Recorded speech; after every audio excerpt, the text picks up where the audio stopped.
Alors qu'est-ce que peut apporter l'art-thérapie aux résidents en gériatrie d'après vous?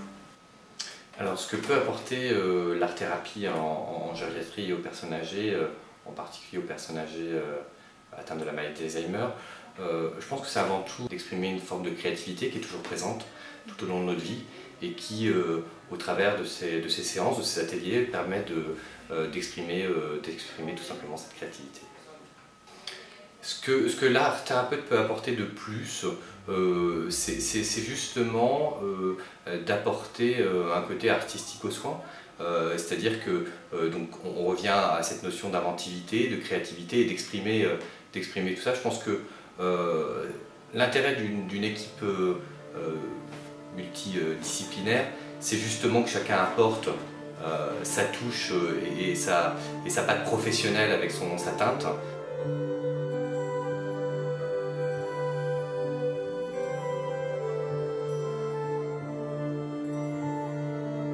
C'est vrai que la notion de créativité est essentielle en art-thérapie et en même temps c'est pas quelque chose qui est donné d'emblée quand on commence un travail avec un résident en gériatrie. Pour pouvoir s'engager dans cette démarche, le résident ou le patient doit savoir ou du moins ressentir qu'il peut s'investir à son rythme et selon son désir. L'art-thérapeute propose cette forme de psychothérapie en fonction des possibilités cognitives, artistiques et psychiques de la personne. Si l'objet de ce film est de participer à la connaissance et à la reconnaissance du métier d'art-thérapeute, il importe aussi de voir comment l'art-thérapie s'inscrit parmi les autres thérapies déjà présentes en institution, en précisant par exemple ce qu'il y a de commun avec l'ergothérapie et la psychomotricité. Donc c'est de créer des liens avec d'autres résidents. J'irai aussi travailler tout ce qui est la motricité manuelle, la motricité fine, donc échanger, de la verbalisation. En art-thérapie comme en ergothérapie et en psychomotricité, la relation du corps et de l'esprit est très présente, mais un point central distingue ces disciplines. La grosse différence effectivement entre la psychomotricité et l'art-thérapie, ça va être surtout une différence en fait de regard. Et donc le psychomotricien qui va plus porter son regard sur l'investissement corporel du résident, la façon dont le résident va investir son corps, va investir l'espace-temps, va pouvoir entrer en relation avec le professionnel ou avec d'autres résidents, qu'il s'agisse de prise en charge individuelle ou en groupe. Donc en fait le rapport qu'il va avoir au corps, à lui-même, avec les autres et à son environnement. Je pense que l'art-thérapeute, il va plutôt lui être porter son regard en fait sur le processus de création qui va être mis en jeu dans la prise en charge. Donc avec, je sais pas, toute la construction autour de la création.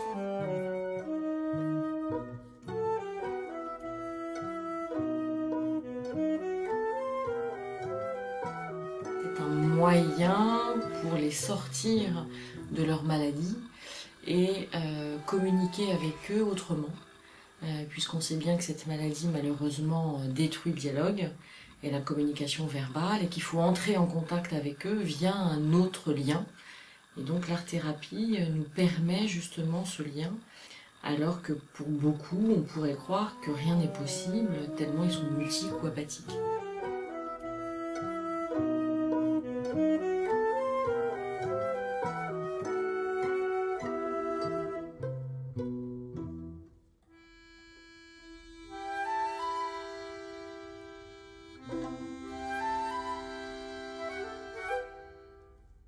Oui, les limites de l'art-thérapie sont inhérentes à la limite de la maladie. C'est-à-dire qu'on sait très bien que c'est à un moment donné dans l'évolution de la maladie. Mais si on a cette honnêteté intellectuelle de dire qu'on sait très bien que c'est à un moment donné qu'on peut faire intervenir la thérapeute, on pourra. La maladie est très dynamique, elle ne reste pas stable.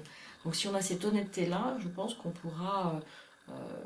Il n'y aura pas de limite finalement, puisque chaque personne étant unique, la maladie étant unique pour chaque résident, on pourra donc continuer à l'utiliser.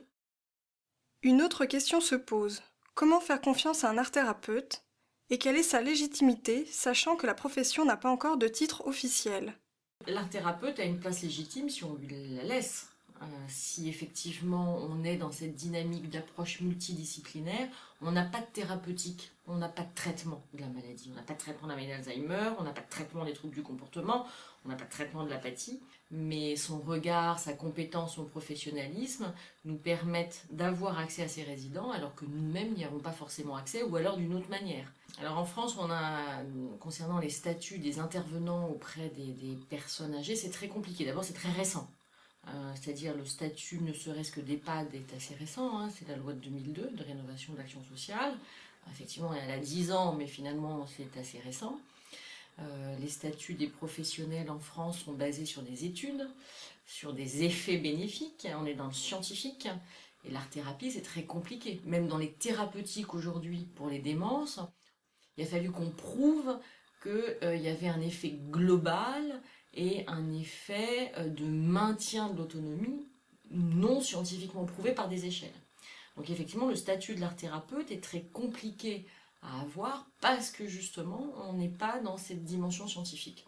Pour autant, je pense que si on continue à prouver que l'on donne moins de médicaments, que les personnes sont présentes, participent à ces séances d'art-thérapie, on pourra, dans les mois, années à venir, créer un vrai statut d'art-thérapeute. La spécificité de l'art-thérapie permet déjà une évaluation des troubles cognitifs et de l'humeur à travers l'acte artistique et la relation au thérapeute. Le raisonnement, la concentration et la mémoire sont sollicités, ce qui nécessite d'observer et d'analyser ces séances au cas par cas. La clinique exige de l'art-thérapeute un niveau de formation important en psychopathologie notamment, mais également dans le domaine artistique. La création d'un statut d'art-thérapeute dépendra de l'avancée de la recherche fondamentale. Concernant les limites de l'art-thérapie chez la personne âgée, je les vois pas. Je les vois pas parce que il n'y a pas de jugement sur la création ou quoi que ce soit. Ils sont eux, ils le font. Ça se voit à travers les familles qui sont même étonnées de voir leurs parents faire autant de choses et d'être aussi actifs. Pour les résidents qui présentent une dégénérescence cognitive, c'est de pouvoir les laisser libres dans ce qu'ils feront. Contrairement, comme sur les bilans de neuro, où voilà, c'est très carré, c'est une réponse, c'est celle que j'attends. Et c'est un dessin et c'est celui-là que j'attends. Tandis que là, ils sont libres. En effet, l'art-thérapeute permet et favorise la liberté décisionnelle du sujet en lui proposant différents matériaux, mais aussi en l'accompagnant à travers ses interventions, toujours à ses côtés et non pas en agissant à sa place. Au fil des séances, il apparaît un rapport vraiment sensoriel vis-à-vis de la matière picturale, argileuse, plastique. Et la recherche esthétique, le fait de chercher un sens esthétique, même partiellement, est une dimension importante en art-thérapie. Il ne s'agit pas d'être dans une quête du beau à tout prix, en produisant une peinture pour plaire à l'art-thérapeute ou aux autres soignants, mais de permettre au sujet de trouver ce qui lui semble le plus juste à lui-même. Et le plaisir sensoriel, tout comme le sens de l'esthétique, demeure même quand le patient ou le résident ne parle quasiment plus, à un moment extrêmement avancé de la pathologie. Il conserve quelque part cette capacité, cette forme de jugement à travers les couleurs qu'il va choisir et qu'il associera peu à peu. Le patient, le résident, n'est pas du tout pris en charge sur le biais de la trace. C'est-à-dire que tout simplement l'art-thérapie permet de laisser une trace entre guillemets, c'est-à-dire par la peinture, par le dessin, par même la danse, le modelage. Ça permet de laisser une trace. Donc du coup de donner une légitimité au regard de l'équipe pluridisciplinaire, au regard des familles, au regard du patient lui-même qui se rend compte de ce qu'il peut encore faire. J'aime bien la mosaïque. Parce qu'il faut prendre ces petits bouts, il faut les travailler. Et puis il faut reconstituer quelque chose avec rien finalement. J'aime bien la mosaïque. C'est peut-être pas le plus intellectuel. Tant pis. Et c'est le premier que j'ai fait de ma vie. J'en avais jamais fait. Comme quoi, Tout est possible. la foi.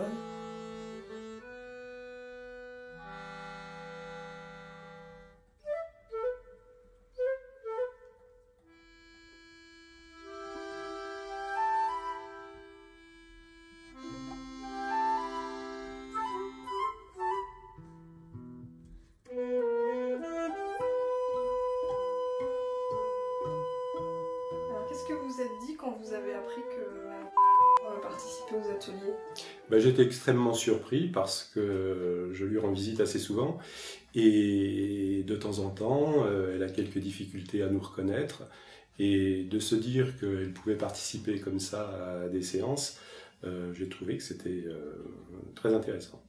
Le pourcentage de population de personnes âgées va beaucoup augmenter et que ce type de thérapie sera appelé à se développer et que ça permet d'avoir un aspect thérapeutique qui n'est pas négligeable, qui est déjà très reconnu à travers d'autres spécialités comme la psychiatrie. Ça permet aux personnes de s'exprimer sans être jugées ou comparées à d'autres personnes qui paraissent peut-être plus ouvertes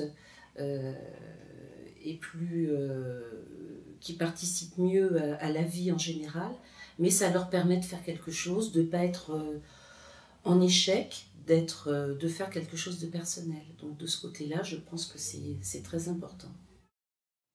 Les productions réalisées en séance sont effectivement autant de traces personnelles, subjectives, élaborées par les résidents. Dans cet espace, ils peuvent se découvrir, imaginer, ils ont à la fois la liberté d'agir et de rêver. Un atelier d'art-thérapie se révèle cohérent s'il est inscrit dans la durée, à jour et heure fixe, avec les mêmes personnes, afin de repérer les modifications, comme les temps de concentration, l'investissement, l'imitation, les processus d'identification et de projection. Et même si la notion de plaisir est prise en compte, les résidents verbalisent également leurs doutes ou leurs angoisses pendant les séances. L'art-thérapeute doit alors accueillir ces paroles, car l'art-thérapie ne permet pas seulement une communication non verbale, elle s'appuie aussi sur les mots, les postures, les répétitions et les refus du sujet afin de donner sens à la clinique. Elle a toujours été manuelle, tout le temps. D'ailleurs, vu son travail, ça ne pouvait pas être autrement. Mais bon, je sais que ça ne va pas s'arranger, je le sais très bien. Mais je suis contente qu'elle participe aux ateliers. Elle reste dans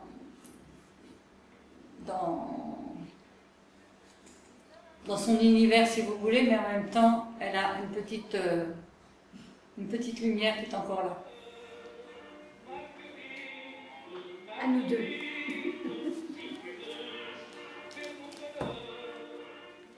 En art-thérapie, la relation est primordiale, car c'est à travers elle qu'un travail de co-construction peut advenir, là aussi où peut apparaître la dimension transférentielle. Ce temps de la grande vieillesse et de la grande dépendance, bien que je n'aime pas ce mot, c'est un temps où malheureusement beaucoup de choses à la fois se délitent et où beaucoup de choses de façon, comment dirais-je, dissimulée quelque part, peuvent aussi se reconstruire et se construire et émerger. Je pense que la grande vieillesse, c'est un moment où effectivement, il y a peut-être un temps de déconstruction, mais un temps de construction, je dirais inconscient, un état d'être, je l'exprime dans mes mots, auquel la personne n'a peut-être jamais pu accéder. Et donc peut-être aussi un temps de lâcher prise, où on s'autorise à devenir un peu créateur. Et je trouve que c'est très très beau dans cette dernière étape de la vie où la personne souvent est en situation de communication altérée, que l'art-thérapeute justement puisse faire émerger cette forme d'expression et du coup la remettre en lien avec le monde qui l'entoure, les autres résidents, les professionnels, mais également ses proches, ses familiers, pour que effectivement l'ensemble, je dirais, de la micro-société que nous formons, de la société d'une façon générale, puisse poser un regard positif sur ces personnes en l'occurrence. Et je trouve que c'est vraiment de l'ordre du don, c'est permettre à ces personnes aussi de faire un don à leur famille et aux autres personnes qui les entourent. On voit souvent qu'après une séance d'art-thérapie, les troubles du comportement s'estompent. On voit que les personnes acquièrent une certaine forme de sérénité et de satisfaction. C'est ce qu'on cherche dans nos établissements. On ne cherche pas à guérir. On cherche à soutenir, à accompagner et à créer encore quelques temps de bonheur pour ces personnes qui sont en fin de vie.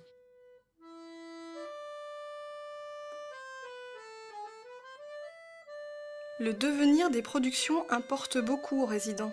Elles reflètent en effet une part d'eux-mêmes, de leur personnalité et de leur histoire. Alors, ça peut être dans votre chambre, ça peut rester dans le carton si vous voulez, dans le carton à dessin, ou c'est pour vous, c'est à vous. Très bien. Et ça, vous allez l'exposer où?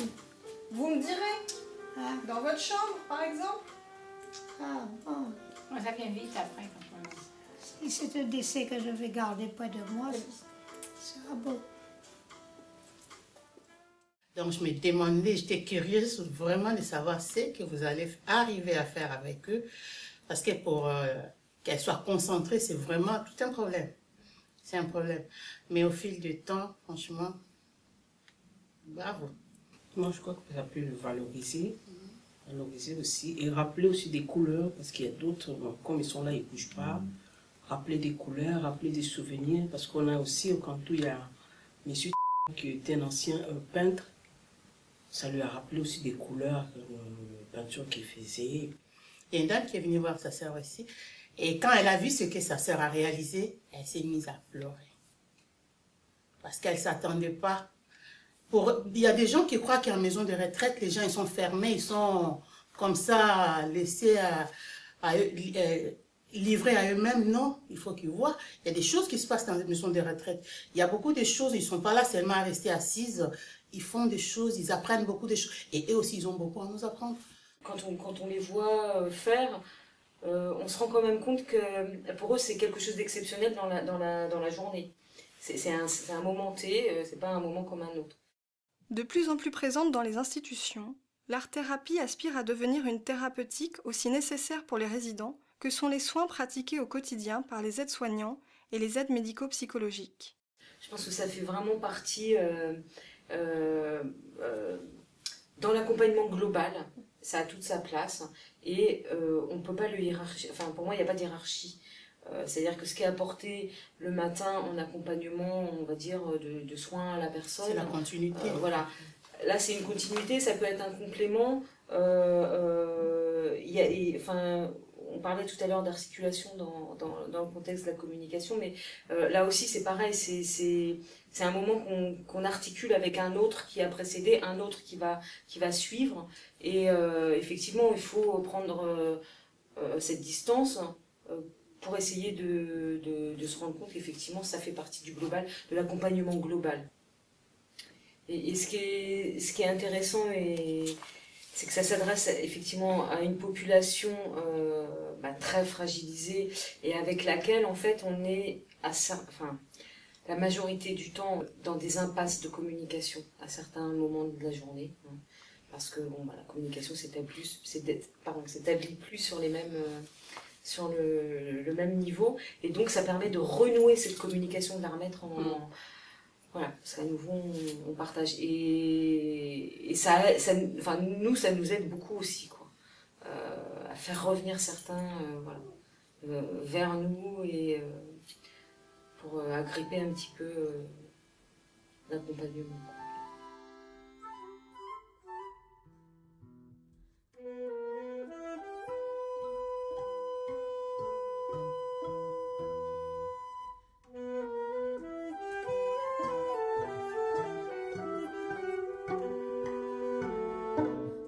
C'est une thérapie.